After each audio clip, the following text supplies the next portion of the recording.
한국 남자는 은퇴가 싫은 게 아닙니다. 은퇴할 용기가 없는 겁니다. 은퇴하면 무너질까봐, 가족이 흔들릴까봐, 나 자신이 사라질까봐, 휴식이 두려운 인생이 얼마나 슬픈 건지 압니까? 울어도 됩니다. 이건 약해서 흐르는 눈물이 아니라 버텼던 사람만 흘릴 수 있는 눈물입니다. 한국 남자의 은퇴는 휴식이 아닙니다. 그동안 버틴 인생이 눈물로 무너지는 순간입니다. 여러분 안녕하십니까? 오늘도 75 늙은이가 따뜻한 차 한 잔 앞에 놓고 여러분과 이야기하려 합니다. 그저 여러분들과 같은 시대를 살아가는 평범한 사람입니다. 오늘 제가 여러분께 꼭 드리고 싶은 이야기가 있습니다. 이 이야기는 어쩌면 여러분 자신의 이야기일 수도 있고 옆집 아저씨의 이야기일 수도 있습니다. 아침 일찍 일어나 새벽 시장에 나가시는 분들, 택시 운전대를 잡고 밤늦도록 손님을 기다리시는 분들, 경비실에서 밤을 지새우시는 분들의 이야기입니다. 60을 넘기고 70을 바라보는 나이에도 우리는 왜 일을 놓지 못하는 걸까요? 은퇴라는 말이 왜 이렇게 멀게만 느껴지는 걸까요? 젊은 시절 그렇게 열심히 일했는데 왜 우리는 지금도 일터를 떠나지 못하는 걸까요? 오늘 이 시간 저는 여러분과 함께 이 무거운 질문을 나눠보려 합니다. 한국에서 은퇴가 왜 사치가 되어버렸는지 그 속사정을 있는 그대로 말씀드리겠습니다. 끝까지 들어주시면 여러분도 고개를 끄덕이실 겁니다. 아, 그래서 그렇구나 하고 말입니다. 그럼 시작하기 전에 오늘 이 이야기가 여러분께 조금이라도 위로가 되고 공감이 되신다면 구독과 좋아요 버튼 한번 눌러주시면 감사하겠습니다. 여러분의 작은 손길 하나하나가 저에게는 큰 힘이 됩니다. 자, 이제 본격적으로 이야기를 시작해 보겠습니다. 첫 번째 이유, 자식 뒷바라지가 끝나지 않습니다. 여러분, 우리 세대는 자식 농사를 지으며 살았습니다. 내 배를 골아도 자식들만큼은 배불리 먹이고 내가 남루한 옷을 입어도 자식들만큼은 깨끗한 옷을 입히며 살았습니다. 그것이 부모의 도리라고 배웠고 그렇게 사는 것이 당연하다고 생각했습니다. 대학 보내는 것까지만 책임지면 된다고 생각했습니다. 20 몇 살이면 다 컸으니 알아서 살겠거니 했습니다. 그런데 현실은 달랐습니다. 대학을 졸업해도 취직이 안 됩니다. 취직을 해도 월급으로는 독립할 수가 없습니다. 결혼을 하려 해도 집값이 너무 비쌉니다. 결혼을 하고 나면 손주 봐달라고 합니다. 제 친구 하나는 이렇게 말했습니다. 70이 넘었는데 아직도 애들 뒷바라지를 하고 있다고요? 큰아들은 40이 넘었는데 아직 전세집에 삽니다. 둘째 딸은 이혼하고 아이 둘 데리고 친정에 들어와 있습니다. 손주들 학원비며 생활비며 다 보태줘야 하니 연금으로는 도저히 안 된다고 합니다. 그래서 아직도 새벽같이 일어나 시장에 나가 일을 한답니다. 여러분은 어떠십니까? 혹시 비슷한 상황은 아니신가요? 우리가 젊었을 때는 달랐습니다. 20 몇 살이면 결혼해서 독립했습니다. 부모님께 손 벌리는 것을 부끄러워했습니다. 그런데 지금 젊은이들은 그럴 수가 없습니다. 일자리는 없고 있어도 비정규직이고 월급은 적고 물가는 비싸고 집값은 하늘 높은 줄 모르고 올라갑니다. 이것이 누구의 잘못일까요? 자식들의 잘못일까요? 아닙니다. 이것은 시대가 그렇게 만든 것입니다. 우리 자식들도 열심히 삽니다. 우리보다 더 많이 공부했고 더 바쁘게 살아갑니다. 그런데도 독립하기가 어렵습니다. 통계를 보면 한국의 청년 실업률이 높습니다. 취직을 해도 평균 월급으로는 서울에서 독립하기가 거의 불가능합니다. 전세금이 얼마입니까? 적어도 몇 억은 있어야 합니다. 젊은이들이 그 돈을 어떻게 모읍니까? 결국 부모가 도와줘야 합니다. 제 조카도 그랬습니다. 35에 결혼을 했는데 전세금 반을 저희 형님이 보태주셨습니다. 형님은 그 돈을 마련하려고 퇴직금을 다 쏟아부었습니다. 그리고 나서 형님은 은퇴를 미루고 다시 일을 시작하셨습니다. 생활비가 필요하니까요. 이런 현실에서 우리가 어떻게 은퇴를 합니까? 자식들이 독립할 때까지 기다리다 보면 우리 나이는 이미 70을 넘깁니다. 어떤 분들은 80까지도 일을 하십니다. 그것이 우리의 현실입니다. 젊은 세대를 탓할 수도 없습니다. 그들도 피해자입니다. 우리 세대가 경제 성장의 열매를 누렸다면 지금 젊은이들은 저성장의 무게를 짊어지고 있습니다. 일자리는 줄고 경쟁은 치열하고 미래는 불확실합니다. 그래서 우리는 은퇴를 미룹니다. 자식들이 홀로 설 수 있을 때까지, 손주들이 어느 정도 클 때까지 우리는 일을 계속합니다. 이것이 한국의 60대, 70대 부모들의 현실입니다. 자식 사랑이 깊은 것은 좋은 일입니다. 하지만 그 사랑 때문에 우리가 죽을 때까지 일해야 한다면 그것이 과연 정상적인 사회일까요? 여러분은 어떻게 생각하십니까? 두 번째 이유, 국민연금만으로는 살 수가 없습니다. 여러분, 연금 얼마나 받으십니까? 한 달에 50만 원? 100만 원? 많이 받으시는 분이 150만 원 정도 받으실 겁니다. 이 돈으로 한 달을 살 수 있습니까? 제가 계산을 한번 해봤습니다. 부부가 둘이서 산다고 가정하겠습니다. 집은 있다고 치고 월세는 없다고 봅시다. 그래도 관리비가 나갑니다. 요즘 아파트 관리비가 얼마입니까? 10만 원에서 20만 원은 기본입니다. 겨울철 난방비까지 치면 더 나갑니다. 전기세, 수도세, 가스비 합치면 또 10만 원 나갑니다. 핸드폰 요금 둘이서 5만 원, 인터넷 요금 3만 원, 이것만 해도 벌써 40만 원이 나갑니다. 식비는 어떻습니까? 아무리 검소하게 먹어도 부부가 한 달에 50만 원은 들어갑니다. 요즘 물가가 얼마나 올랐습니까? 배추 한 포기에 5천 원, 고등어 한 마리에 만 원이 넘습니다. 병원비는 또 어떻습니까? 나이 들면 약 안 먹는 사람이 없습니다. 고혈압약, 당뇨약, 관절약 이것저것 합치면 한 달에 10만 원은 기본입니다. 몇 달에 한 번씩 병원 가서 검사받고 진료받으면 또 돈이 나갑니다. 이렇게 계산하면 최소한 150만 원은 있어야 겨우겨우 살 수 있습니다. 그것도 아무 데도 안 가고 옷도 안 사고 경조사비도 안 쓰고 손주들 용돈도 안 주고 살았을 때입니다. 여러분, 현실적으로 가능한 이야기입니까? 손주가 생일인데 용돈 한 푼 안 줄 수 있습니까? 친구 장례식에 조의금 안 낼 수 있습니까? 머리 잘라야 하고 양말 해지면 사야 하고 안경 바꿔야 하고 이것저것 하다 보면 돈이 계속 나갑니다. 그래서 연금만으로는 살 수가 없습니다. 일을 해야 합니다. 아르바이트라도 해야 합니다. 파트타임이라도 해야 생활이 됩니다. 제가 아는 한 어르신은 70이 넘으셨는데 아직도 새벽 배달 일을 하십니다. 연금이 70만 원밖에 안 나온답니다. 평생 회사 다니셨는데 연금이 그것밖에 안 됩니다. 젊었을 때 월급이 적었고 국민연금 제도도 늦게 들어왔으니까요. 우리 세대는 국민연금을 제대로 준비할 시간이 없었습니다. 국민연금이 시작된 것이 88년입니다. 그때 이미 30이 넘은 분들은 가입 기간이 짧습니다. 20년, 30년 정도밖에 안 됩니다. 그러니 연금액이 적을 수밖에 없습니다. 젊은 세대는 사정이 좀 나을 겁니다. 20대부터 40년 가까이 낼 테니까요. 하지만 우리 세대는 그러지 못했습니다. 제도가 늦게 시작됐고 우리는 중간에 끼인 세대입니다. 그렇다고 해서 개인연금이나 퇴직연금을 많이 준비한 것도 아닙니다. 그때는 그런 개념이 약했습니다. 자식 뒷바라지하기 바빴고 집 한 채 마련하기도 벅찼습니다. 노후 준비는 뒷전이었습니다. 그 결과가 지금입니다. 60 넘어서도 70 넘어서도 일을 해야 하는 현실입니다. 연금만으로는 살 수 없으니까요. 외국은 어떨까요? 선진국들은 연금만으로도 기본적인 생활이 가능하다고 합니다. 물론 그 나라들도 완벽하지는 않겠지만 적어도 우리보다는 나은 것 같습니다. 우리나라 노인 빈곤율이 경제협력개발기구 국가 중에 가장 높다고 합니다. 거의 반에 가까운 어르신들이 빈곤 상태라고 합니다. 이것이 우리의 현실입니다. 그래서 우리는 은퇴할 수가 없습니다. 일을 해야 합니다. 60이 넘어도 70이 넘어도 몸이 움직이는 한 일을 해야 합니다. 이것이 한국 시니어들의 슬픈 현실입니다. 여러분도 비슷하지 않으십니까? 연금만으로 생활하기 빠듯하지 않으십니까? 세 번째 이유, 의료비와 간병비를 준비해야 합니다. 나이가 들수록 병원 갈 일이 많아집니다. 이것은 피할 수 없는 현실입니다. 관절도 아프고 허리도 아프고 눈도 침침하고 귀도 어두워집니다. 고혈압, 당뇨, 고지혈증 이런 만성질환은 기본입니다. 건강보험이 있으니 다행이라고 생각하실 수 있습니다. 물론 건강보험은 큰 도움이 됩니다. 하지만 건강보험으로 다 커버가 되는 것은 아닙니다. 비급여 항목이 많습니다. 특히 치과나 한방, 물리치료 같은 것은 본인 부담이 큽니다. 무릎이 아파서 인공관절 수술을 받는다고 생각해 보십시오. 건강보험이 적용되어도 본인 부담금이 몇백만 원은 나옵니다.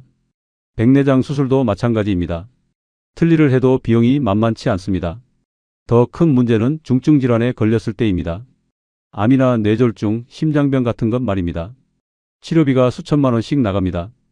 건강보험이 있어도 본인이 부담해야 할 금액이 큽니다. 특히 항암치료나 표적치료 같은 것은 비용이 엄청납니다. 제 친구 한 분이 작년에 암 진단을 받았습니다. 치료비로 2천만 원 넘게 들었다고 합니다. 그나마 보험이 있어서 일부는 보상받았지만 그래도 본인 부담금이 적지 않았습니다.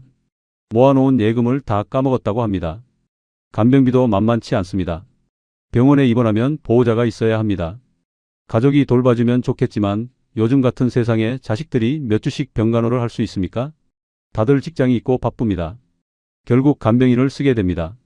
간병인 비용이 하루에 10만 원이 넘습니다. 한 달이면 300만 원입니다. 몇 달 입원하면 1000만 원이 훌쩍 넘어갑니다.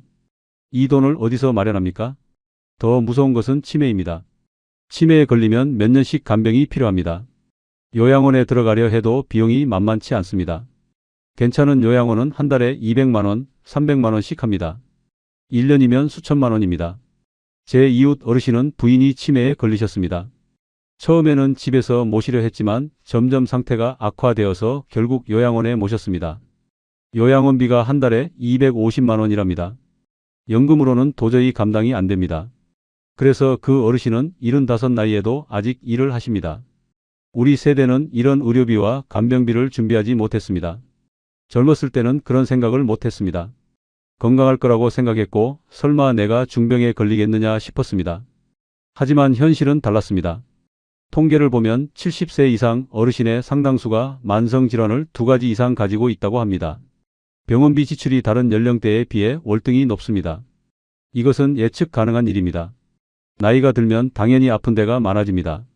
그래서 우리는 의료비를 마련하기 위해 일을 계속합니다. 연금만으로는 부족하니까요. 혹시 모를 큰 병에 대비해서 간병비를 준비하기 위해서 우리는 은퇴를 미룹니다. 건강할 때 일해서 돈을 벌어놔야 합니다. 아프면 일을 못하니까요. 그러니 건강할 때 최대한 벌어두는 겁니다. 이것이 우리의 생존 전략입니다. 여러분은 의료비 준비되어 있으십니까? 큰 병에 걸렸을 때 감당할 수 있으십니까? 네 번째 이유, 집 한 채로는 부족합니다. 우리 세대는 집 한 채 마련하는 것을 인생의 목표로 삼았습니다. 평생 월세 살다가 드디어 내 집을 장만하면 그것으로 만족했습니다. 집만 있으면 노후가 안정적일 거라고 생각했습니다. 하지만 현실은 달랐습니다. 집이 있어도 돈이 필요합니다. 집을 팔아서 생활비로 쓸 수도 없습니다. 집을 팔면 어디서 삽니까? 전세를 얻으려 해도 전세금이 비쌉니다. 월세를 살려니 매달 나가는 돈이 부담입니다. 영모기지론이라는 제도가 있기는 합니다. 집을 담보로 맡기고 매달 연금처럼 돈을 받는 제도입니다. 하지만 이것도 금액이 넉넉하지 않습니다. 평균적인 아파트를 담보로 맡기면 한 달에 100만 원 정도 받습니다. 이것도 연금과 마찬가지로 생활비로 빠듯합니다. 더 큰 문제는 집값이 떨어질 수 있다는 것입니다. 요즘 부동산 시장이 불안정합니다. 앞으로 집값이 계속 오를지 아무도 모릅니다. 인구가 줄어들고 있으니 장기적으로는 집값이 떨어질 수도 있습니다. 제 친구 하나는 이렇게 말했습니다. 집이 재산이라고 생각했는데 막상 나이 들고 보니 집은 그냥 사는 곳일 뿐이라고요. 집을 현금으로 바꿀 수도 없고 집이 있다고 해서 생활비가 나오는 것도 아니고 결국 일을 해야 먹고 산다고 합니다. 젊은 세대는 부모 세대로부터 집을 물려받을 수 있을지도 모릅니다. 하지만 그것도 확실하지 않습니다. 부모가 아파서 요양원에 들어가거나 병원비가 많이 들면 집을 팔아야 할 수도 있습니다. 상속세도 부담입니다. 더군다나 우리 세대는 형제가 많습니다. 3형제, 4형제가 기본입니다. 집 한 채를 여럿이 나눠 가지면 각자가 받는 몫이 적습니다. 그것으로 새로 집을 살 수도 없습니다. 결국 집 한 채로는 부족합니다. 현금 자산이 있어야 합니다. 예금이 있어야 하고 주식이나 채권 같은 금융 자산이 있어야 합니다. 그래야 급할 때 쓸 수 있습니다. 하지만 우리 세대는 그런 여유가 없었습니다. 집 사는 것만으로도 평생의 빚을 짊어졌습니다. 대출 갚는다고 허리가 휘었습니다. 금융 자산을 모을 여력이 없었습니다. 외국은 어떤가요? 선진국들은 부동산보다 금융 자산 비중이 높다고 합니다. 주식이나 채권, 연금 펀드 같은 것에 투자를 많이 한답니다. 집값이 올라도 그렇게 미친 듯이 오르지는 않는다고 합니다. 하지만 우리나라는 달랐습니다. 부동산 가격이 폭등했습니다. 집을 사지 않으면 평생 가난하게 산다는 공포가 있었습니다. 그래서 모든 돈을 부동산에 쏟아부었습니다. 그 결과 현금은 없고 집만 남았습니다. 이제 와서 후회해도 소용없습니다. 이미 지나간 일입니다. 우리는 주어진 상황에서 최선을 다했습니다. 하지만 결과적으로 노후 준비는 부족했습니다. 그래서 우리는 일을 계속합니다. 집은 있지만 돈이 없으니까요. 생활비를 벌기 위해, 의료비를 마련하기 위해 우리는 은퇴를 미룹니다. 여러분의 집도 비슷하지 않으십니까? 집은 있는데 현금이 부족하지 않으십니까? 5번째 이유, 일할 곳은 있지만 제대로 된 일자리는 없습니다. 60이 넘으면 일자리를 구하기가 어렵습니다.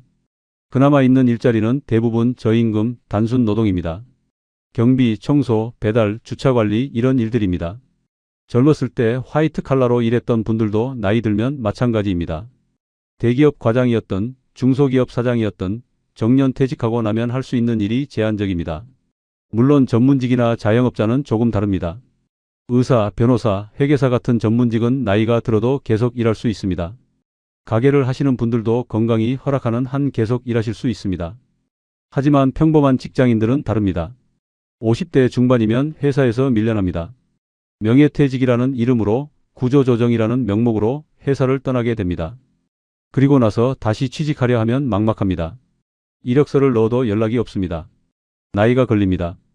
회사는 젊은 사람을 원합니다. 똑같은 일을 시키더라도 젊은 사람이 더 오래 일할 수 있으니까요. 그래서 결국 단순 노동을 하게 됩니다. 경비실에 앉거나 청소를 하거나 배달을 하거나 주차장을 관리하거나 그런 일들입니다. 이런 일들이 나쁘다는 것은 아닙니다.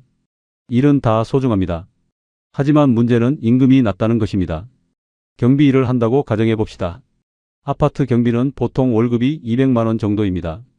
24시간 격일제로 일하면 조금 더 받을 수 있지만 그것도 250만 원 정도입니다. 이 돈으로 부부가 생활하려면 빠듯합니다. 배달 일은 어떨까요? 음식 배달이나 택배 배달은 건당 얼마씩 받는 방식입니다. 하루 종일 뛰어다녀야 10만 원 정도 벌 수 있습니다. 한 달이면 300만 원 정도 됩니다. 그런데 이것은 하루도 쉬지 않고 일했을 때입니다. 비가 오나 눈이 리트라이 날이어서 적어져 오나 명절이나 할 것 없이 매일 나가서 일해야 합니다. 60이 넘은 몸으로 그렇게 일하는 것이 쉽지 않습니다. 택시 운전은 또 어떻습니까? 요즘은 택시기사도 나이 든 분들이 많습니다. 하루 12시간씩 운전대를 잡고 있어야 합니다. 손님이 없으면 이리저리 헤매고 다녀야 합니다. 기름값 빼고 회사에 내는 돈 빼고 나면 손에 쥐는 돈이 그리 많지 않습니다. 제 친구 하나는 65세 택시 운전을 시작했습니다. 젊었을 때는 회사에서 관리직으로 일했던 분입니다. 정년 퇴직하고 나서 할 일이 없어서 택시를 시작했다고 합니다. 처음에는 자존심이 상했다고 합니다. 그런데 먹고 살려면 어쩔 수 없다고 합니다. 지금은 익숙해졌다고 하시지만 목소리에서 피로가 느껴집니다. 시장에서 일하시는 분들도 많습니다. 새벽 시장에 나가서 물건을 나르고 정리하고 청소하고 그런 일들입니다. 새벽 4시에 일어나서 5시면 시장에 나가야 합니다. 추운 겨울에도 더운 여름에도 마찬가지입니다. 일자리가 아예 없는 것은 아닙니다. 찾아보면 있습니다. 하지만 대부분 힘들고 임금이 낮은 일들입니다. 젊었을 때 했던 일과는 다릅니다. 배운 것을 활용할 수 있는 일이 아닙니다. 그냥 몸으로 때우는 일들입니다. 정부에서 노인 일자리 사업을 하기는 합니다. 공원 관리, 도서관 정리, 학교 급식 보조 이런 일들입니다. 하지만 이것도 한계가 있습니다. 일할 수 있는 시간이 제한적이고 월급도 50만 원, 60만 원 정도밖에 안 됩니다. 생활비로는 턱없이 부족합니다. 외국은 어떨까요? 선진국들도 고령화 문제를 겪고 있지만 노인 일자리의 질이 우리보다는 낮다고 합니다. 시간제 전문직이나 컨설팅, 교육 같은 일들이 많다고 합니다. 평생 쌓은 경험과 지식을 활용할 수 있는 일들입니다. 하지만 우리나라는 그런 일자리가 드뭅니다. 나이 들면 경험이고 뭐고 다 소용없습니다. 그냥 단순 노동만 할 수 있습니다. 이것이 우리의 현실입니다. 그래서 많은 어르신들이 자영업을 시작합니다. 치킨집, 분식집, 편의점, 카페 이런 것들입니다. 퇴직금을 털어서 가게를 차립니다. 하지만 이것도 쉽지 않습니다. 경쟁이 치열하고 장사가 안 되면 손해를 봅니다. 제 아는 분은 퇴직금 5천만 원으로 치킨집을 차렸습니다. 처음 몇 달은 그런대로 장사가 됐는데 점점 손님이 줄어들었습니다. 근처에 경쟁업체가 많았고 배달앱 수수료도 부담이었습니다. 결국 1년 만에 가게를 접었습니다. 퇴직금은 거의 다 날렸습니다. 이런 이야기가 한둘이 아닙니다. 자영업 성공률이 낮습니다. 특히 나이 들어서 처음 시작하는 경우는 더욱 그렇습니다. 장사 경험도 없고 체력도 달리고 시대 변화를 따라가기도 어렵습니다. 그래서 결국 다시 단순 노동으로 돌아옵니다. 경비를 하거나 청소를 하거나 배달을 하거나 그런 일들로 돌아옵니다. 선택의 여지가 없습니다. 60이 넘어서 일할 곳은 있습니다. 하지만 제대로 된 일자리는 없습니다. 존중받으면서 일할 수 있는 일자리, 적정한 임금을 받을 수 있는 일자리, 경험을 살릴 수 있는 일자리 그런 것들은 거의 없습니다. 그래서 우리는 불안합니다. 일을 해도 돈이 충분히 모이지 않습니다. 언제까지 이렇게 일할 수 있을지도 모릅니다. 몸이 아프면 일을 못합니다. 그러면 수입이 끊깁니다. 이것이 한국 60대의 현실입니다. 일할 곳은 있지만 제대로 된 일자리는 없고 일을 해도 은퇴할 만큼 돈이 모이지 않고 그래서 계속 일을 해야 하는 악순환입니다. 여러분도 이런 고민을 하고 계시지 않으십니까? 언제까지 일해야 할지 막막하지 않으십니까? 여섯 번째 이유, 빚을 갚지 못했습니다. 여러분, 솔직하게 이야기해 봅시다. 우리 중에 빚 없는 분이 얼마나 되십니까? 집 대출, 전세 대출, 자식 결혼 자금 대출, 사업 자금 대출, 신용 대출, 이것저것 합치면 빚이 한둘이 아닙니다. 젊었을 때는 빚을 내도 괜찮았습니다. 월급이 들어오니까 조금씩 갚아나가면 됐습니다. 시간이 지나면 언젠가는 다 갚을 수 있을 거라고 생각했습니다. 하지만 현실은 달랐습니다. 집을 사려고 대출을 받았습니다. 20년, 30년 장기 대출입니다. 매달 100만 원, 200만 원씩 갚아나갑니다. 원금은 좀처럼 줄지 않고 이자만 계속 나갑니다. 집값이 오르면 그나마 다행이지만 집값이 떨어지면 빚만 남습니다. 제 동생은 40대 초반에 아파트를 샀습니다. 그때 집값이 정점이었습니다. 3억 원을 대출받아서 샀는데 몇 년 뒤 집값이 떨어졌습니다. 집을 팔아도 빚을 다 못 갚는 상황이 됐습니다. 지금도 그 빚을 갚고 있습니다. 60이 넘었는데도 말입니다. 자식 결혼시키면서 빚을 진 분들도 많습니다. 전세금 보태주고 혼수 장만하고 예식 비용 대고 그러다 보면 수천만 원이 나갑니다. 퇴직금으로 충당이 안 되면 대출을 받습니다. 부모니까 어쩔 수 없다고 생각합니다. 사업을 하다가 실패해서 빚진 분들도 계십니다. 50대에 정년 퇴직하고 나서 뭔가 해보려고 가게를 차리거나 사업을 시작합니다. 퇴직금에 대출까지 받아서 투자합니다. 하지만 실패하면 빚만 남습니다. 제가 아는 한 어르신은 식당을 하다가 망했습니다. 7천만 원을 빚졌다고 합니다. 지금 73인데 아직도 그 빚을 갚고 있습니다. 매달 100만 원씩 갚아야 하는데 연금으로는 안 되니까 일을 합니다. 새벽 청소 일을 하십니다. 신용카드 빚도 무섭습니다. 생활비가 부족해서 카드를 쓰다 보면 어느새 몇백만 원이 쌓입니다. 최저금액만 갚으면 이자가 눈덩이처럼 불어납니다. 결국 대출을 받아서 카드 빚을 갚고 또 대출을 받아서 다른 대출을 갚는 악순환에 빠집니다. 젊은 세대는 부채가 더 심각하다고 합니다. 집값이 너무 올라서 빚을 엄청나게 내야 집을 살 수 있다고 합니다. 영끌이라는 말이 있지 않습니까? 영혼까지 끌어모아서 대출을 받는다는 뜻입니다. 하지만 우리 세대도 만만치 않습니다. 나이가 들어서도 빚을 갚고 있습니다. 은퇴하고 싶어도 빚 때문에 못합니다. 빚을 갚으려면 돈을 벌어야 하고 돈을 벌려면 일을 해야 합니다. 빚이 없다면 얼마나 좋겠습니까?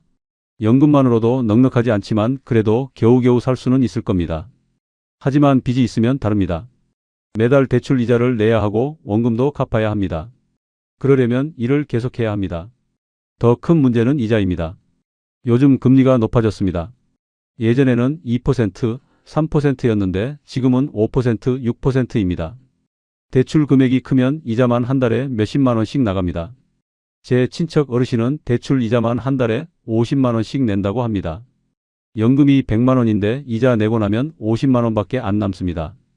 그 돈으로 어떻게 삽니까? 그래서 일을 하십니다. 68인데 택배 상하차 일을 하십니다. 빚을 갚으려면 얼마나 더 일해야 할까요? 70까지, 80까지, 죽을 때까지 생각만 해도 막막합니다. 외국은 어떨까요? 선진국에서도 노인 빈곤 문제가 있기는 합니다. 하지만 우리처럼 이렇게 많은 어르신들이 빚에 시달리지는 않는다고 합니다. 사회 안전망이 좀 더 탄탄하고 파산 제도도 있고 빚 때문에 평생 고생하는 일은 적다고 합니다. 하지만 우리는 다릅니다. 빚은 끝까지 갚아야 한다고 배웠습니다. 파산하는 것은 부끄러운 일이라고 생각합니다. 그래서 어떻게든 갚으려고 버팁니다. 몸이 힘들어도 참고 일합니다. 이것이 여섯 번째 이유입니다. 빚 때문에 은퇴할 수가 없습니다. 빚을 다 갚기 전까지는 일을 멈출 수가 없습니다. 여러분은 어떠십니까? 혹시 빚 때문에 고민하고 계시지는 않습니까?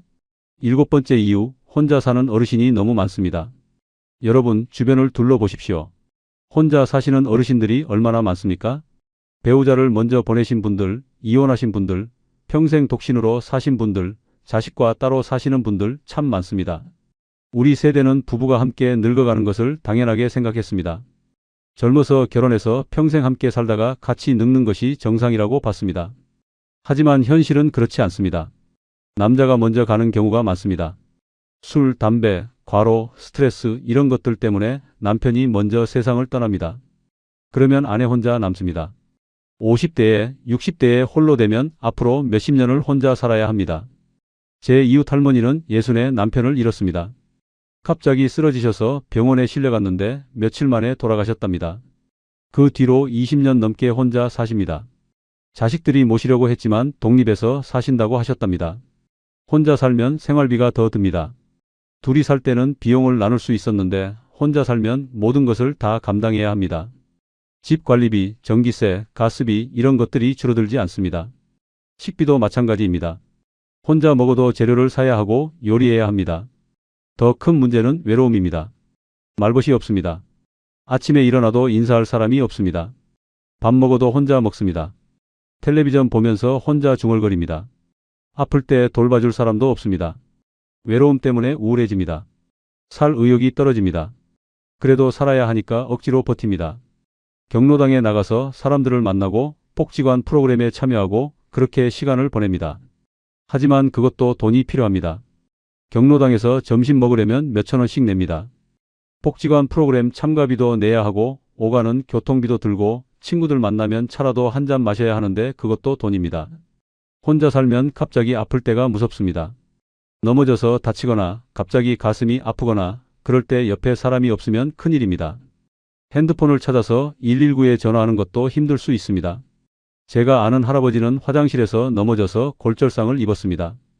혼자 사시는데 움직일 수가 없어서 하루 종일 그 자리에 계셨답니다. 다음날 이웃이 신문이 그대로 있는 것을 보고 이상하게 여겨서 확인했더니 쓰러져 계셨다고 합니다. 병원에 실려가서 다행히 살았지만 생각만 해도 끔찍합니다. 그래서 혼자 사시는 어르신들은 더욱 일을 놓을 수가 없습니다. 일을 하면 사람들을 만날 수 있습니다. 경비 일을 하면 주민들과 이야기할 수 있습니다. 청소 일을 하면 동료들이 있습니다. 배달 일을 하면 손님들을 만납니다. 일을 그만두면 집에만 있게 됩니다. 혼자 텔레비전만 보다가 하루가 갑니다. 그러면 더 외롭고 더 우울해집니다. 그래서 돈이 필요해서이기도 하지만 사람이 필요해서 일을 계속합니다. 요즘은 독거노인이라는 말이 흔합니다. 혼자 사는 노인이 100만 명이 넘는다고 합니다. 앞으로 더 늘어날 거라고 합니다. 이것이 우리 사회의 현실입니다. 자식들과 함께 살면 좋겠지만 그것도 쉽지 않습니다. 자식들은 자식들 생활이 있습니다. 며느리, 사위와의 관계도 있습니다. 같이 살면 서로 불편합니다. 차라리 따로 살면서 가끔 만나는 것이 낫습니다. 정부에서 독거노인 지원 사업을 하기는 합니다. 생활지원사가 방문하고 도시락을 배달하고 안부 전화를 합니다. 하지만 그것만으로는 부족합니다. 진짜 필요한 것은 돈이고 건강이고 사람입니다. 혼자 살면 모든 것이 더 어렵습니다. 경제적으로도 어렵고 정서적으로도 어렵고 신체적으로도 어렵습니다. 그래서 혼자 사시는 어르신들은 더욱 은퇴할 수가 없습니다. 일을 계속해야 살아갈 수 있습니다. 이것이 7번째 이유입니다. 혼자 사는 어르신들이 많고 그분들은 더욱 일을 놓을 수가 없습니다. 여러분 주변에도 혼자 사시는 어르신들이 계시지 않습니까? 그분들이 얼마나 힘들게 사시는지 아십니까? 우리는 어떻게 해야 할까요? 여기까지 7가지 이유를 말씀드렸습니다. 자식 뒷바라지가 끝나지 않고 연금만으로는 살 수 없고 의료비를 준비해야 하고 집 한 채로는 부족하고 제대로 된 일자리가 없고 빚을 갚지 못했고 혼자 사는 어르신이 많습니다. 이것이 우리가 은퇴하지 못하는 이유입니다. 이 이야기를 들으시면서 여러분도 많이 공감하셨을 겁니다. 내 이야기 같다고 느끼셨을 겁니다. 우리는 모두 비슷한 배를 타고 있습니다. 같은 시대를 살아가는 같은 세대입니다. 그렇다면 우리는 어떻게 해야 할까요? 이대로 계속 일만 하다가 쓰러져야 할까요? 해답이 있을까요? 정답은 없습니다. 솔직히 말씀드리면 뾰족한 해결책이 없습니다. 개인이 할 수 있는 것도 제한적입니다. 이것은 사회 구조적인 문제입니다. 개인의 노력만으로 해결할 수 없는 문제입니다. 하지만 그래도 우리가 할 수 있는 것들이 있습니다. 작은 것들이지만 말입니다. 첫째, 건강을 지켜야 합니다. 건강이 최고의 재산입니다. 아프면 일을 못하고 일을 못하면 수입이 끊기고 병원비만 나갑니다. 그러니 건강할 때 건강을 지켜야 합니다. 규칙적으로 운동하고 제때 식사하고 정기검진 받고 작은 증상도 무시하지 말고 병원에 가야 합니다. 제 친구 하나는 무릎이 아픈 것을 참다가 결국 수술을 받았습니다. 일찍 치료했으면 간단히 끝날 것을 미루다가 크게 아팠습니다. 건강은 한번 잃으면 돌이키기 어렵습니다. 둘째, 지출을 줄여야 합니다. 수입을 늘리는 것도 중요하지만 지출을 줄이는 것도 중요합니다. 꼭 필요한 것과 필요 없는 것을 구분해야 합니다. 허영이나 체면 때문에 돈을 쓰는 것을 자제해야 합니다. 경조사비도 부담입니다. 하지만 형편에 맞게 내면 됩니다. 무리해서 많이 낼 필요 없습니다. 진심이 중요하지 금액이 중요한 것은 아닙니다. 친구들도 이해해 줄 겁니다. 옷이나 물건도 꼭 필요한 것만 사야 합니다. 유행 따라갈 필요 없습니다. 있는 것 아껴 쓰면 됩니다. 전략이 미덕입니다. 셋째, 자식들과 솔직하게 대화해야 합니다. 우리가 어려운 것을 숨길 필요 없습니다. 자식들도 알아야 합니다. 부모가 얼마나 힘든지, 언제까지 도와줄 수 있는지 솔직하게 이야기해야 합니다. 물론 자식들도 힘듭니다. 그들도 자기 생활이 빠듯합니다. 하지만 그래도 이야기는 해야 합니다. 서로의 상황을 이해하고 함께 해결 방법을 찾아야 합니다. 제 조카는 부모님과 이야기를 나눈 후에 생활비를 조금씩 드리기 시작했다고 합니다. 많은 돈은 아니지만 그래도 부모님께 도움이 된다고 합니다. 소통이 중요합니다. 넷째, 정부 지원 제도를 활용해야 합니다. 기초연금, 노인 일자리 사업, 의료비 지원 여러 가지 제도가 있습니다. 잘 알아보고 받을 수 있는 것은 받아야 합니다. 부끄러워할 것 없습니다. 우리가 평생 세금 내고 살았습니다. 받을 권리가 있습니다. 동사무소에 가면 상담해 줍니다. 어떤 지원을 받을 수 있는지 알려줍니다. 신청 방법도 도와줍니다. 모르면 물어보면 됩니다. 다섯째, 빚을 정리해야 합니다. 갚을 수 있는 빚부터 차근차근 갚아나가야 합니다. 이자가 높은 빚부터 먼저 갚는 것이 좋습니다. 정말 갚기 어려우면 채무조정 제도를 알아보는 것도 방법입니다. 신용회 보기원회 같은 곳에서 상담을 해줍니다. 빚을 줄여주거나 이자를 낮춰주는 프로그램이 있습니다. 부끄럽게 생각하지 말고 도움을 요청해야 합니다. 여섯째, 작은 것에 만족하며 살아야 합니다. 우리 세대는 가난한 시절을 겪었습니다. 그때보다는 지금이 낫습니다. 비교하면 힘들어집니다. 남들과 비교하지 말고 과거의 우리와 비교해야 합니다. 소박하게 살면 됩니다. 큰 집 필요 없습니다. 비싼 차 필요 없습니다. 건강하고 밥 먹고 잠자리가 있으면 됩니다. 욕심을 줄이면 마음이 편해집니다. 일곱째, 서로 의지해야 합니다. 친구들과 자주 만나고 이야기를 나누고 위로를 주고받아야 합니다. 혼자 견디려 하지 말아야 합니다. 특히 혼자 사시는 분들은 더욱 사람들과 어울려야 합니다. 경로당에 나가는 것도 좋습니다. 복지관 프로그램에 참여하는 것도 좋습니다. 사람들과 어울리면 기분이 나아집니다. 정보도 얻을 수 있습니다. 리트라이날 이어서 저거조제 친구들과 저는 일주일에 한 번씩 만납니다. 커피 한 잔 마시며 이야기를 나눕니다. 서로의 안부를 묻고 고민을 털어놓고 조언을 해줍니다. 그것이 큰 힘이 됩니다.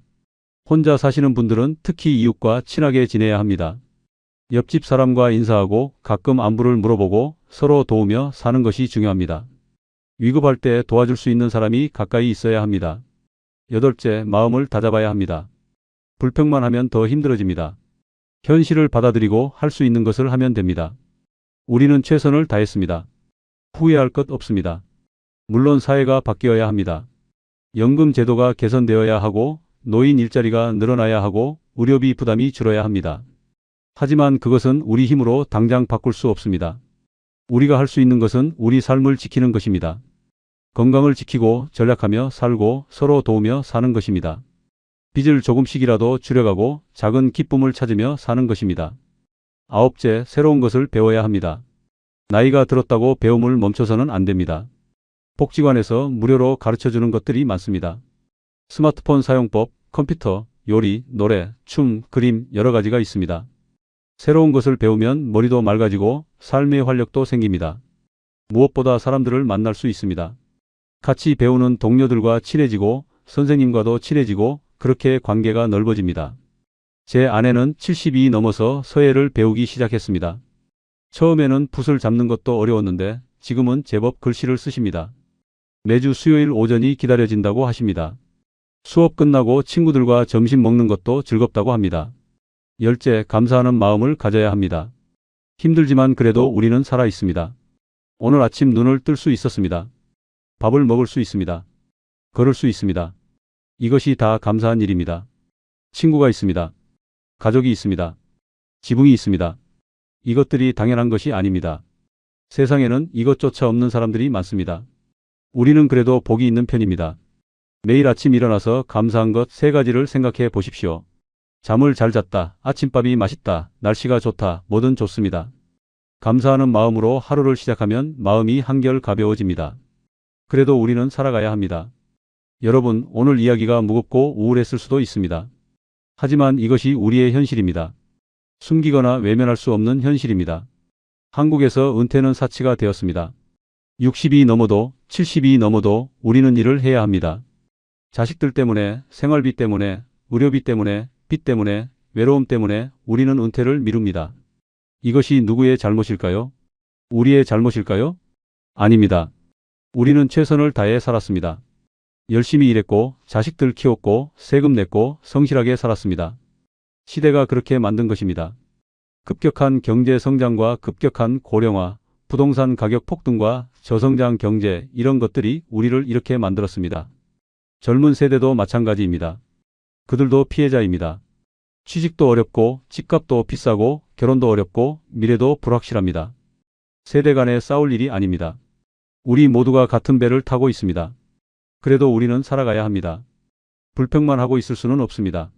할 수 있는 것을 해야 합니다. 건강을 지키고 검소하게 살고 서로 도우며 살아야 합니다. 작은 것에 감사하며 살아야 합니다. 오늘 하루 무사히 보낸 것, 밥 한 끼 먹을 수 있는 것, 친구와 이야기 나눌 수 있는 것, 이런 것들에 감사해야 합니다. 우리는 전쟁을 겪었고 가난을 겪었고 그래도 여기까지 왔습니다. 강인한 세대입니다. 이 어려움도 견딜 수 있을 겁니다. 물론 힘듭니다. 매일매일이 전쟁입니다. 아침에 일어나는 것도 힘들고 일터에 나가는 것도 힘들고 하루를 버티는 것도 힘듭니다. 하지만 우리는 버텨왔습니다. 앞으로도 버틸 겁니다. 언젠가는 우리도 일을 그만두게 될 겁니다. 몸이 말을 듣지 않을 때가 올 겁니다. 그때는 자식들에게 의지해야 할 수도 있습니다. 사회복지에 의지해야 할 수도 있습니다. 그것도 괜찮습니다. 부끄러운 일이 아닙니다. 우리는 평생 일했습니다. 쉴 자격이 있습니다. 도움받을 자격이 있습니다. 자식들에게 짐이 되는 것이 두렵다고 하십니까? 그럴 필요 없습니다. 우리는 자식들을 키우느라 우리 인생을 다 바쳤습니다. 이제 그들이 우리를 돌볼 차례입니다. 그것이 자연스러운 순리입니다. 물론 자식들에게 최대한 폐를 끼치지 않으려고 노력해야 합니다. 건강을 지키고 스스로 할 수 있는 것은 하고 검소하게 살아야 합니다. 하지만 정말 힘들 때는 도움을 요청해야 합니다. 혼자 사시는 분들도 마찬가지입니다. 외롭고 힘들다고 해서 포기하면 안 됩니다. 사람들과 어울리고 취미 생활을 하고 새로운 것을 배우며 살아야 합니다. 복지관, 경로당, 종교시설, 어디든 나가서 사람들을 만나야 합니다. 정부와 사회도 변해야 합니다. 노인 복지 예산을 늘려야 하고 기초연금을 올려야 하고 의료비 부담을 줄여야 합니다. 노인 일자리도 질을 높여야 합니다. 단순 노동이 아니라 경험을 살릴 수 있는 일자리를 만들어야 합니다. 하지만 그것이 당장 이루어지지는 않을 겁니다. 사회가 변하려면 시간이 걸립니다. 그동안 우리는 스스로를 지켜야 합니다. 여러분께 드리는 마지막 말씀. 오늘 긴 이야기 들어주셔서 진심으로 감사합니다. 제 이야기가 여러분께 조금이라도 위로가 되었기를 바랍니다. 우리는 혼자가 아닙니다. 같은 고민을 하는 사람들이 수백만 명입니다. 같은 길을 걷는 사람들이 많습니다. 서로 격려하며 가면 됩니다. 제가 오늘 7가지 이유를 말씀드렸습니다. 자식 뒷바라지, 부족한 연금, 의료비 부담, 집 한 채의 한계, 제대로 된 일자리 부족, 갚지 못한 빚, 그리고 혼자 사는 외로움. 이 모든 것이 우리를 힘들게 합니다.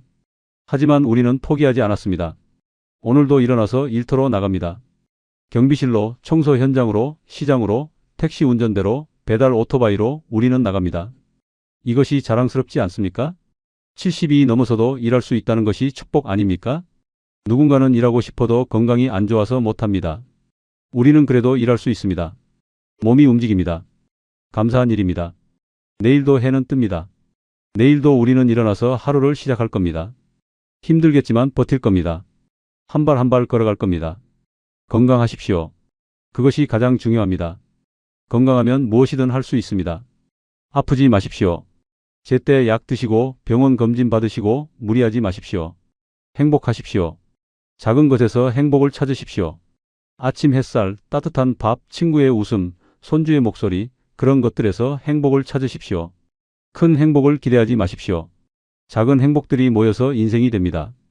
감사하십시오. 오늘 하루 살아있는 것에 감사하십시오. 어제보다 나은 오늘을 만들 수 있는 것에 감사하십시오. 불평보다는 감사가 우리를 더 강하게 만듭니다. 서로 도우십시오. 옆 사람을 돌아보십시오. 나보다 더 힘든 사람이 있습니다. 그 사람에게 작은 도움이라도 주십시오. 위로의 말 한마디, 따뜻한 미소 하나, 그것이 큰 힘이 됩니다. 희망을 잃지 마십시오. 지금은 힘들지만 언젠가는 나아질 겁니다. 우리 자식들의 시대는 조금 더 나을 겁니다. 손주들의 시대는 더 나을 겁니다. 우리가 겪는 이 고통이 헛되지 않을 겁니다. 여러분, 우리 함께 힘내십시다. 우리는 이 시대를 살아가는 전사들입니다. 늙었지만 아직 강합니다. 힘들지만 아직 포기하지 않았습니다. 쓰러질 때까지 걸을 겁니다. 그것이 우리의 삶입니다. 은퇴가 사치라고 합니다. 그렇습니다. 우리에게 은퇴는 사치입니다. 하지만 그것이 우리를 비참하게 만들지는 않습니다. 우리는 일하는 것을 부끄러워하지 않습니다. 당당합니다. 75살에도 일하는 것이 자랑입니다. 80살에도 일할 수 있다면 그것도 자랑입니다. 우리는 평생 일하며 살았습니다. 일하는 것이 우리의 정체성입니다. 다만 조금 더 여유가 있었으면 좋겠습니다. 조금 더 쉴 수 있었으면 좋겠습니다. 돈 걱정, 빚 걱정, 자식 걱정 없이 편안하게 살 수 있었으면 좋겠습니다. 그것이 우리의 소박한 바람입니다. 언젠가 그런 날이 올까요? 우리 세대는 어렵겠지만 다음 세대는 조금 나아지기를 바랍니다. 손주들은 우리처럼 힘들게 살지 않기를 바랍니다. 오늘 이 이야기가 여러분께 작은 위로가 되었기를 바랍니다. 공감이 되셨다면 구독과 좋아요 부탁드립니다. 여러분의 이야기도 댓글로 나눠주시면 감사하겠습니다. 우리 함께 이야기를 나누고 위로를 주고받으면 좋겠습니다. 여러분도 힘든 하루하루를 보내고 계실 겁니다. 새벽같이 일어나서 무거운 몸을 이끌고 일터로 나가고 고된 하루를 보내고 밤늦게 집으로 돌아오고 그렇게 하루하루를 버티고 계실 겁니다. 그 모든 날들의 박수를 보냅니다. 여러분은 대단한 분들입니다. 존경합니다. 함께 이 길을 걷고 있다는 것이 위로가 됩니다. 다음에 또 만나 뵙겠습니다. 그때까지 건강하시고 행복하십시오. 무엇보다 건강 조심하시고 무리하지 마시고 할 수 있는 만큼만 하십시오. 가끔은 쉬어도 됩니다. 하루쯤 쉬어도 세상이 무너지지 않습니다. 몸이 힘들면 쉬십시오. 마음이 힘들면 쉬십시오. 그것이 오래 일할 수 있는 방법입니다. 여러분의 삶을 응원합니다. 여러분의 오늘을 응원합니다. 내일도 모레도 계속 응원하겠습니다. 우리 모두 힘내십시다. 오늘도 수고 많으셨습니다. 감사합니다. 혹시 이런 생각 해보신 적 있으세요? 결혼한 자식이 가까이 살면 이제 덜 외롭겠구나. 명절 아니어도 얼굴 볼 수 있겠구나. 몸이 아프면 금방 와주겠구나. 저도 그렇게 생각했습니다. 그런데요. 막상 자식이 차로 15분 거리로 이사 오고 나서 6개월이 지났을 때 저는 남편이랑 마주 앉아서 이런 말을 했어요. 우리 이렇게 가다가는 우리 둘 다 먼저 쓰러지겠다. 오늘 이 영상은 경상남도 창원에 사는 62세 최정숙이라는 제가 직접 겪은 이야기입니다. 자식을 사랑하면서도 내 삶이 조금씩 사라지는 느낌, 그 감각을 아시는 분이라면 이 영상 끝까지 꼭 보셔야 합니다. 왜 가까울수록 부모가 더 힘들어지는지, 그리고 어떻게 해야 자식도 잃지 않고 내 삶도 지킬 수 있는지 그 이야기를 오늘 끝까지 다 해드리겠습니다. 영상 후반부에는 제가 실제로 아들 부부와 어떤 대화를 나눴는지, 그리고 그 이후 관계가 어떻게 달라졌는지도 솔직하게 말씀드릴 거니까요. 절대 중간에 끄시면 안 됩니다. 이 채널이 처음이신 분들께는 조용히 말씀드리고 싶어요. 저는 화려하게 잘 사는 이야기가 아니라 우리 또래 이야기를 담백하게 담아내는 채널을 운영하고 있습니다. 구독 버튼 한 번만 눌러주시면 이런 이야기를 꾸준히 전해드릴 수 있습니다. 알림까지 설정해 두시면 새 영상이 올라올 때 제가 먼저 찾아가겠습니다. 그것만으로도 저한테는 정말 큰 힘이 됩니다. 아들한테서 전화가 온 건 2년 전 초여름이었습니다. 목소리가 평소랑 달리 들떠 있었어요. 엄마, 우리 이번에 이사하는데 어디로 가는지 알아? 창원 중에서도 엄마 아빠 집이랑 차로 한 15분 거리야. 나는 그 말을 듣는 순간 가슴이 쿵 하고 내려앉았는데 그게 놀람이 아니라 안도였습니다. 15분. 그 거리가 그날은 왜 그렇게 짧고 고맙게 느껴지던지 남편 박기영 씨한테 말했더니 평소에 무뚝뚝하던 사람이 그날만큼은 웃으면서 그래, 가까우면 좋지 뭐 그러더라고요. 우리 부부는 그때까지만 해도 가까워지면 다 좋아질 거라고 믿었습니다. 아들 이름은 민준이고 며느리 이름은 수진입니다. 둘 다 맞벌이였고 아이가 둘이었어요. 위는 5살 여자아이였고 아래는 3살 남자아이였는데 그 애들이 이사 온 첫 주말에 손을 잡고 우리 집 문을 열고 들어오던 그 순간이 지금도 눈에 선합니다. 할머니, 할머니 집이다. 하고 소리를 지르면서 거실로 뛰어들어왔을 때 그 소란이 그날만큼은 세상에서 제일 따뜻한 소리로 들렸어요. 남편은 아이들을 번쩍 안아 올렸고 저는 얼른 부엌으로 들어가서 과일을 깎았습니다. 며느리가 어머니, 이제 진짜 자주 뵐 수 있겠어요. 하고 웃으면서 말하는데 저는 그 말에 괜히 눈물이 핑 돌았습니다. 아들은 엄마, 이제 가까우니까 덜 외롭지 하고 말했고요.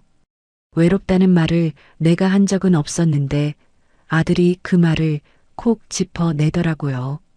그게 그렇게 고마울 수가 없었습니다. 그런데 그 첫 주말이 지나고 2번째 주가 지나고 한 달이 지나면서부터 조금씩 달라지기 시작했습니다. 처음엔 정말 아무것도 아닌 부탁이었어요.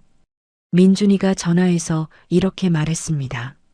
엄마, 우리 집에 우체국 등기가 왔는데 내가 지금 사무실에 있어서 못 받아. 혹시 가서 받아줄 수 있어? 15분 거리니까요. 저는 아무 생각 없이 외투를 걸치고 나갔습니다. 그게 대수롭지 않았습니다. 그 다음엔 이런 전화가 왔어요. 엄마, 어린이집에서 하은이가 열이 있다고 연락 왔어. 내가 지금 회의 중이라 바로 못 가는데 엄마가 먼저 가줄 수 있어? 저는 또 아무 생각 없이 나갔습니다. 맞벌이 하면 힘들지.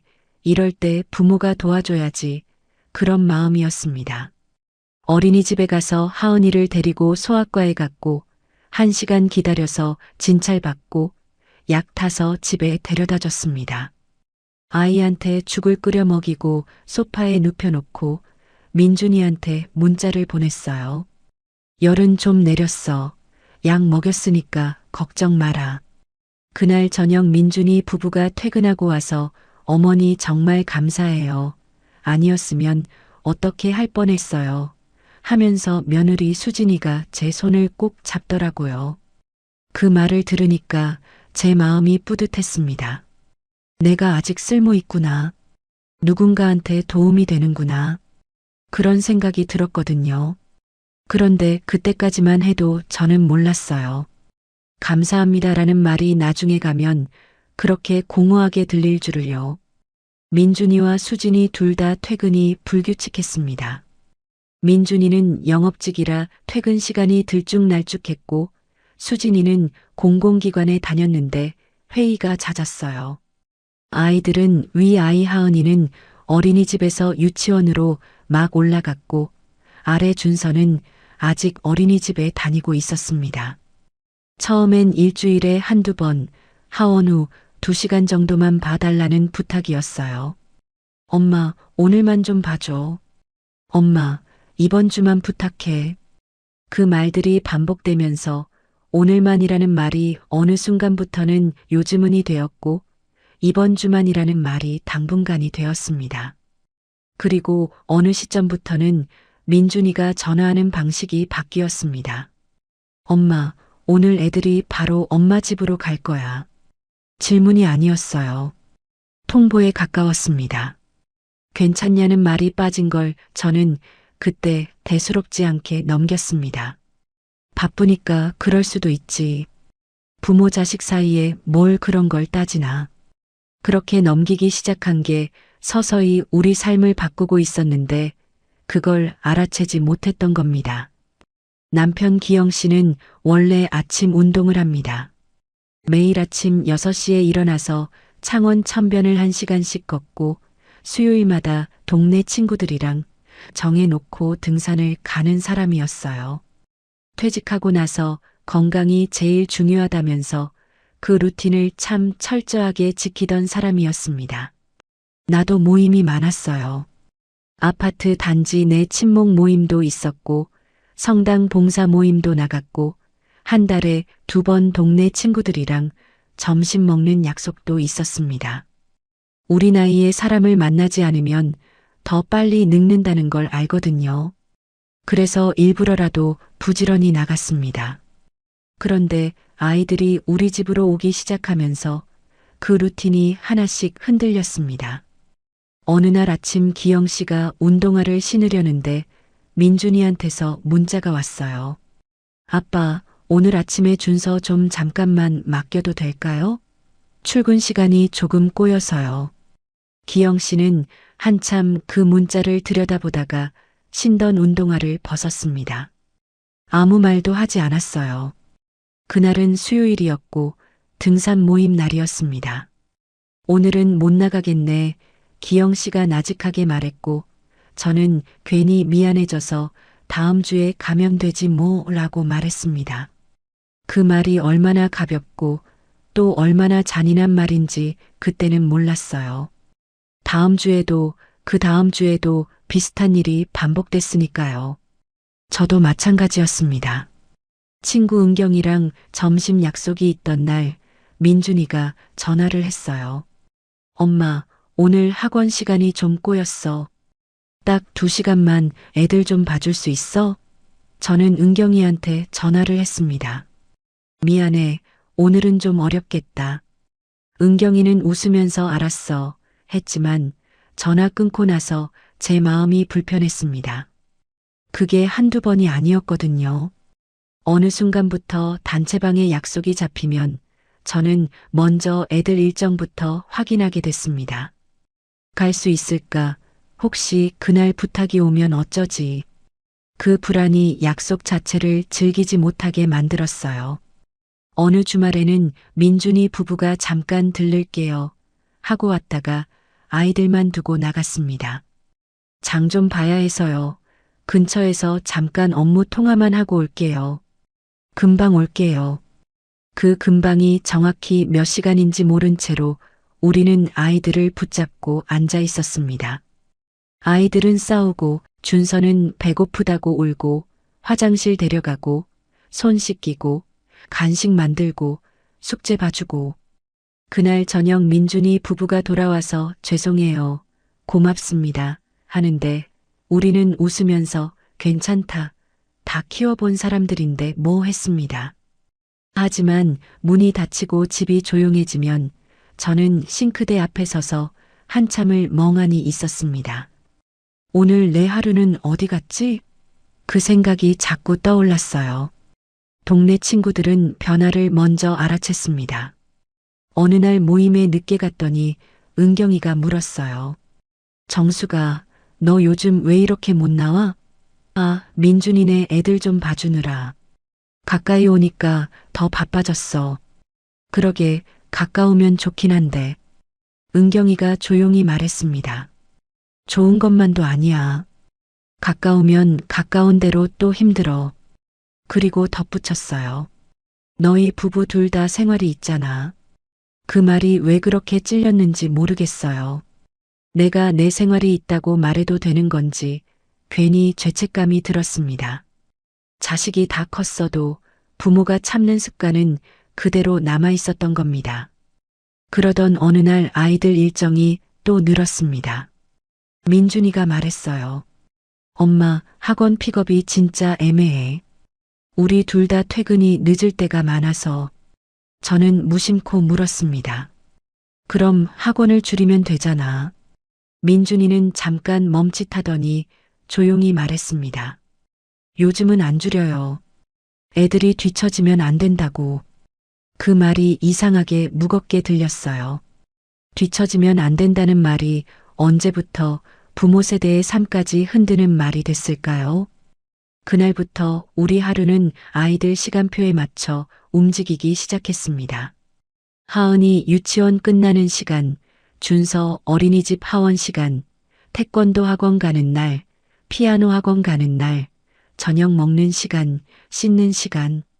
우리 부부의 산책은 뒤로 밀렸고, 내 성당 모임은 빠지기 시작했고, 기영 씨의 등산은 다음으로 미뤄졌습니다. 나는 어느 날 달력에 적힌 내 일정들을 보다가 갑자기 낯설어졌어요. 모임 취소, 병원 일정 변경, 취미 수업 다음에, 친구 약속 다음에. 나는 언제 살지? 그 생각이 들었지만 입 밖으로는 꺼내지 못했습니다. 그 말을 꺼내는 순간 내가 이기적인 사람이 되는 것 같았거든요. 그리고 그때 우리는 아직 몰랐습니다.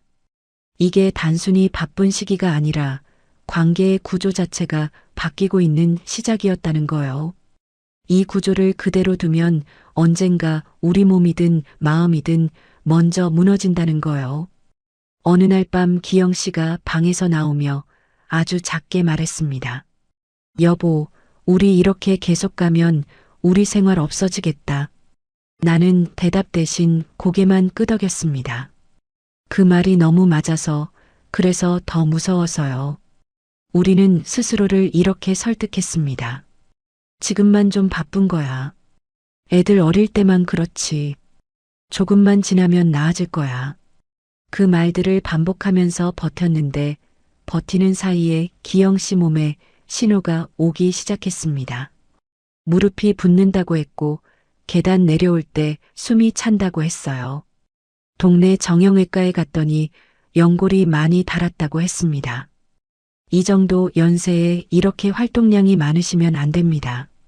무릎에 과부하가 계속 걸리고 있어요.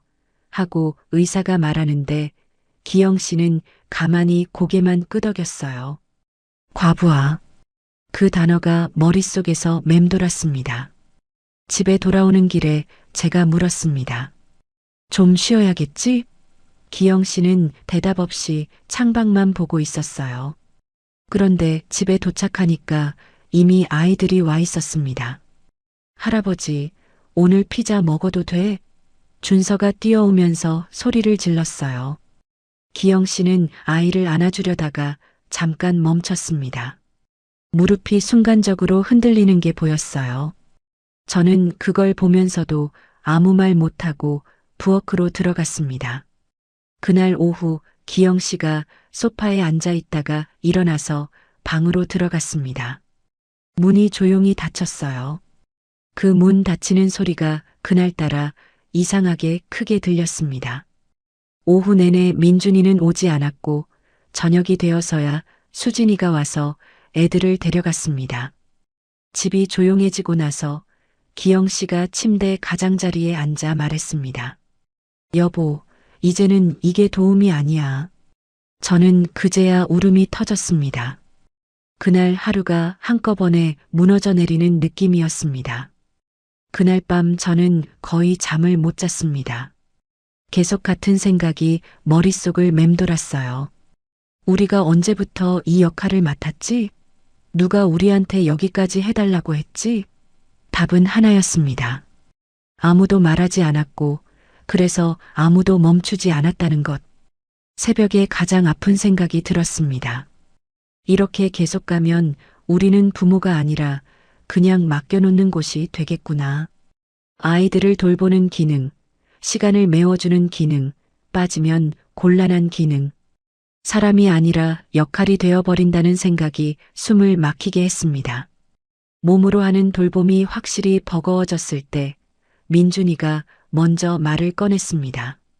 엄마, 학원 픽업은 이제 차라리 사람을 쓰는 게 나을 것 같아요. 그 말에 저는 이상하게도 안도가 됐습니다. 이제는 좀 쉬어도 되는구나. 그날 밤 기영 씨랑 이야기를 했어요. 그게 차라리 낫지 않겠어? 우리도 이제 몸이 예전 같지가 않잖아. 기영 씨는 한참 생각하다가 천천히 고개를 끄덕였습니다. 그래. 몸으로 하는 건 이제 그만하자. 그 말이 포기처럼 들려서 저는 잠깐 고개를 숙였어요. 처음에 돈이 나간 건 정말 작은 금액이었습니다. 학원 픽업 도우미 비용 일부를 우리가 보태는 정도였어요. 민준이는 조금 미안한 얼굴로 말했습니다. 엄마, 괜히 부담드리는 거 아니죠? 저는 웃으면서 대답했어요. 아니야. 우리가 직접 못해주는 대신이지. 이 정도야 뭐. 그 말이 괜찮다는 허락이 됐습니다. 몸은 확실히 편해졌어요. 비 오는 날 아이들 데리러 뛰어나갈 일도 없어졌고 시간에 쫓겨 허둥댈 일도 줄었습니다. 기영 씨도 다시 아침 운동을 나가기 시작했고 저도 밀렸던 모임에 조금씩 얼굴을 내밀 수 있었습니다. 겉으로 보면 문제가 해결된 것 같았어요. 그런데 이상한 건 마음이었습니다. 민준이가 점점 자연스럽게 말하기 시작했어요. 엄마, 이번 달은 좀 더 들어요. 학원이 하나 늘어서 왜 늘었는지, 얼마나 필요한지 자세한 설명은 없었습니다. 그냥 상황 설명 같았어요. 저는 통장을 열어봤습니다. 큰 돈은 아니었지만 한 번이 아니라 계속될 거라는 건 분명했어요. 기영 씨는 숫자를 보고도 아무 말도 하지 않았습니다. 그 침묵이 이상하게 마음에 걸렸습니다.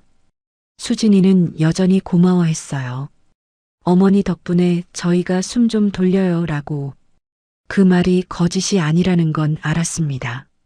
그런데도 그 말을 들을 때마다 마음 한쪽이 조금씩 무거워졌어요.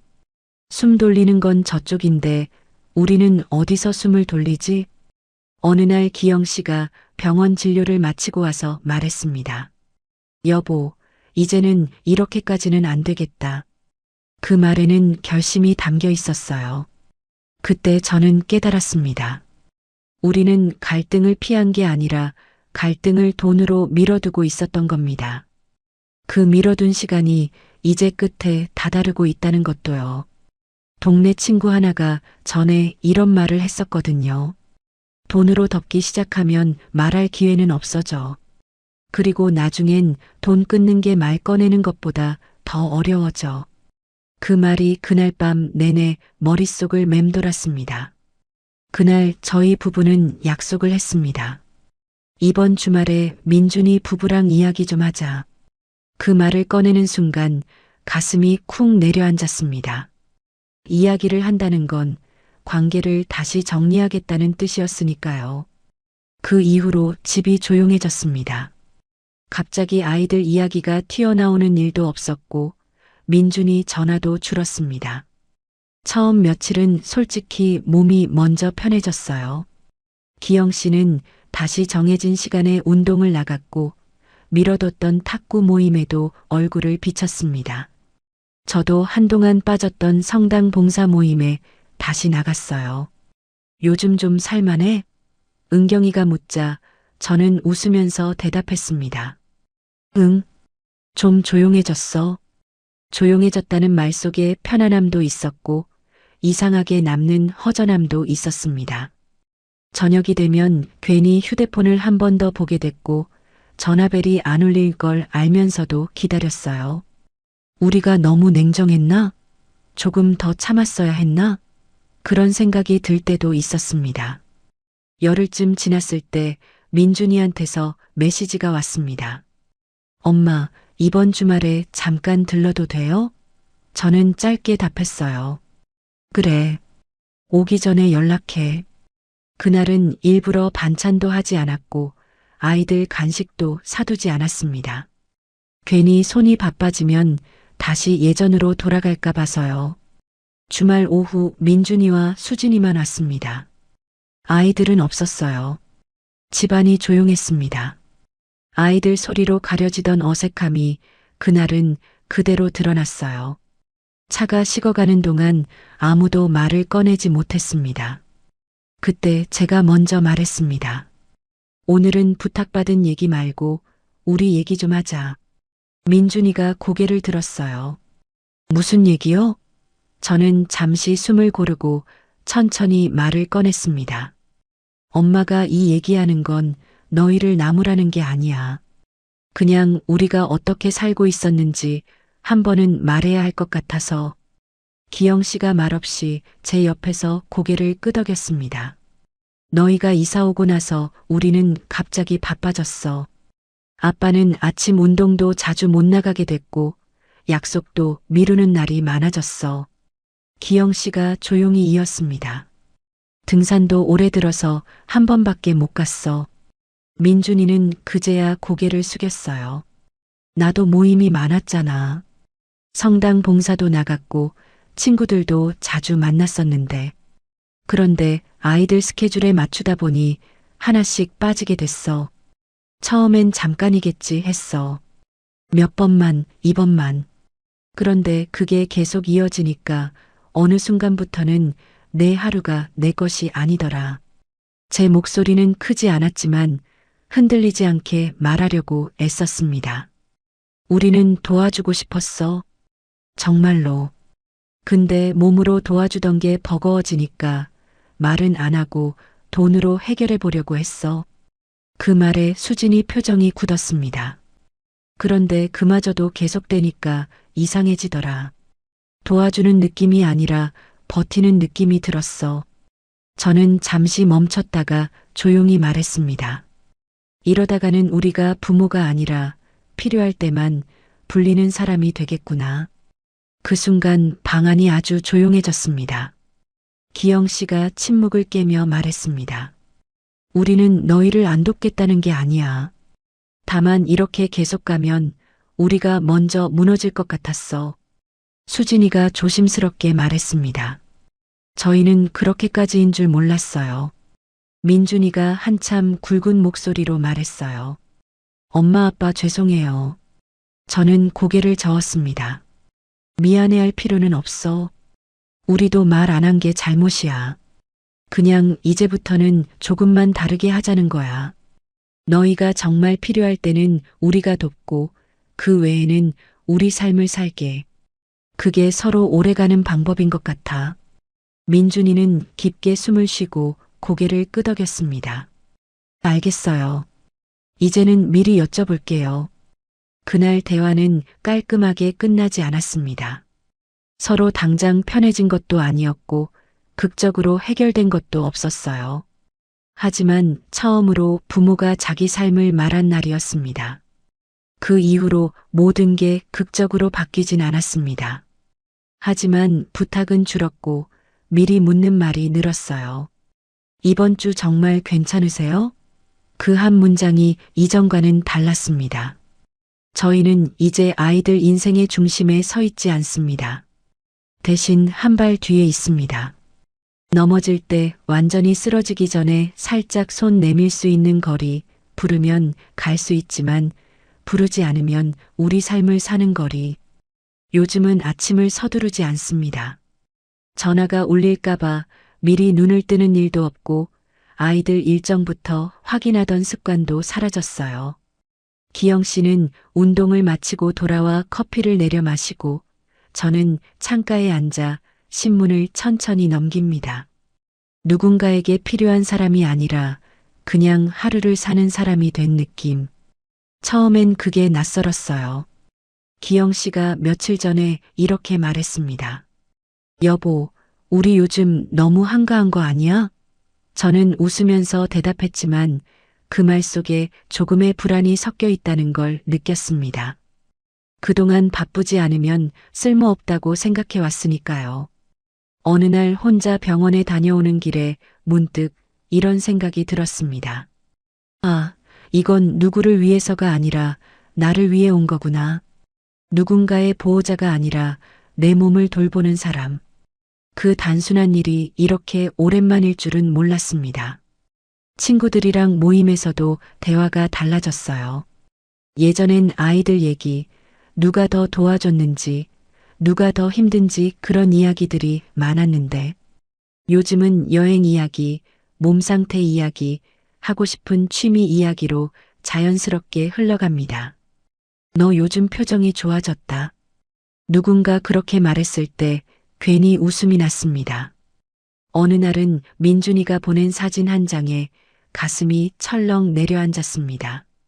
준서가 밤에 열이 갑자기 올라서 응급실에 갔다는 사진이었어요. 손이 먼저 움직였습니다. 지금 갈까? 뭐라도 도와줄까? 그때 기영 씨가 말했습니다. 기다려보자. 잠시 후 민준이한테서 메시지가 왔습니다. 괜찮아졌어요. 저희가 처리했어요. 그 문장을 보며 마음이 놓이면서도 어딘가 허전했습니다. 필요하지 않은 순간이 아직 익숙하지 않았으니까요. 요즘은 민준이와 통화도 짧아졌습니다. 대신 부담이 줄었어요. 엄마, 요즘은 어때요? 민준이가 묻습니다. 예전 같았으면 괜찮다고만 했을 텐데 요즘은 이렇게 대답합니다. 나 요즘은 좀 나같아. 그 말에 민준이가 웃습니다. 그 웃음이 예전보다 더 편해 보입니다. 부모가 항상 단단해야 한다는 생각, 항상 버텨야 한다는 믿음, 항상 도와줘야 한다는 의무. 그걸 조금 내려놓았을 뿐인데 관계는 오히려 숨을 쉬기 시작했습니다. 자식도 우리도 각자의 자리에서 서 있을 수 있게 됐습니다. 이제는 압니다. 부모가 된다는 건 끝까지 책임지는 게 아니라 끝까지 존중하는 일이라는 걸, 자식을 앞에서 끌어주는 게 아니라 뒤에서 믿어주는 일이라는 걸, 그리고 그 믿음은 부모가 자기 삶을 지키고 있을 때 비로소 가능한 거라는 걸요. 오늘 이 이야기 마음에 남으시는 게 있으셨나요? 저는 이 모든 일을 겪고 나서 한 가지를 배웠습니다. 자식을 덜 사랑해서 한 발 물러서는 게 아니라는 거요. 오래 사랑하려면 내가 먼저 서 있어야 한다는 거요. 쓰러진 부모는 아무것도 줄 수 없습니다. 그러니 오늘 단 한 가지만 해보세요. 달력에서 내 약속 하나만 다시 적어 넣으세요. 오래 빠진 모임이어도 좋고 미뤄뒀던 병원 예약이어도 좋습니다. 그 작은 한 칸이 내 하루를 되찾는 시작이 됩니다. 여러분의 이야기가 있으시다면 댓글로 꼭 나눠주세요. 혼자가 아니라는 걸 서로 확인하는 것만으로도 정말 큰 힘이 됩니다. 다음 영상에서는 자식에게 상처받은 부모가 어떻게 마음을 추스르는지 그 이야기로 찾아오겠습니다. 오늘도 끝까지 함께 해주셔서 진심으로 고맙습니다. 건강하세요.